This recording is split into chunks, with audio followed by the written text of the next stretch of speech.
beyond the crisis of the economic model and getting more complex by the day. Today, you cannot open a newspaper or read a blog without finding a story about the crisis of journalism. There are even specialist magazines which follow step by step and day by day the mounting trouble of the newspapers and the broadcasting world. And in response to the crisis, a generation of owners is now slashing budgets, gutting newsrooms, and closing foreign bureaus, shrinking not only editorial departments, but stories, section, and pictures. And many of the new owners believe that ethical journalism and high standards are old-fashioned notions long overtaken by financial and commercial interests. But the remarkable thing is that in every country and under every system, hundreds of thousands of journalists try to work to an ethical code, sometimes poorly articulated or understood, but based on the feeling that it's necessary to watch those in power, inform citizens, and to act in the public interest. And our response as unions is that journalism is a public good, and we reject the philosophy that only profit and the free market can guarantee the freedom of media. Today, people are hungrier for information than ever before, and they have more sources of information than ever before. And it is a fact today we can access a vast amount of commentary and expert analysis within minutes of important events. And it is a fact that today journalists can reach readers all over the world, and they can engage and debate with no technological barrier. And among these many diverse and competing voices, readers want what they always wanted, a source that they can trust. That has always been the role of great newspapers in the past, and that role will make newspapers great in the future. And our vision is different from that of the corporation. While they're looking for the holy grail to rebuild their new business models, journalists over the world have been standing up for journalism. Our demands are simple and should be enough to reignite a positive ethics for our profession, decent staffing levels, rebuilding the network of frontline reporters, giving truth primacy over the news factory, retrieving the news agenda from public relations and propaganda, and reforming our media laws and giving all honest reporters a genuine public interest defense.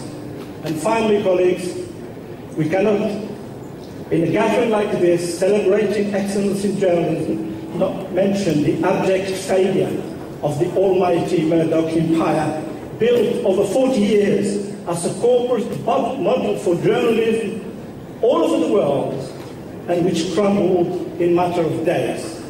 Some people called it a quiet British Revolution. It didn't involve big mobs fighting in the street, or water tanks and tear gas, but it shook the country and shocked the world. And this is not a crisis of journalism, but of media control and accountability. It has unraveled an evil empire which has dragged down journalism into its darkest hour, dumbing down the best tradition of brash, robust and campaigning British tabloid journalism into sensationalism and gutter journalism. This corporate model has not failed, and journalists, and failed the public. And it also left to us, to our unions, who by fighting for jobs and quality journalists are at the heart of the battle. And there is a hope that if we stand together, we will stand up to the pressures of those who want us to be servants of big business and all of political masters. And let's not forget the role of good investigative journalists in exposing the phone hacking scandal. It came to light thanks to the stoic digging of Guardian journalists, some diligent lawyers and a handful of parliamentarians. And he had not only put Rupert Murdoch in the dock, but they also put under the spotlight the narrow model of profit-making by distorting the ethical laws of journalism as we know it. Journalism remains an imperfect art and can only be, if I may quote Carl Bernstein, the best obtainable version of truth. But we all know that good journalism can and should continue to do. It's we journalists who expose the phone hacking, the rotten MPs' expenses, the match fixing in sports, the World Cup votes for sale, the chicanery in the arms trade, the cash for questions. I can go on and on. And this is why this award is so crucial.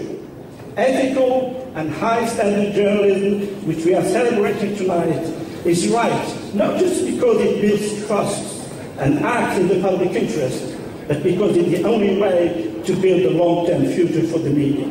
Journalism is a great cause, supported and sustained by people of talent and vision. It is a trade, a profession worth fighting for. Some of our colleagues even die for it, and it will remain a force for progress as important today as it was 200 years ago.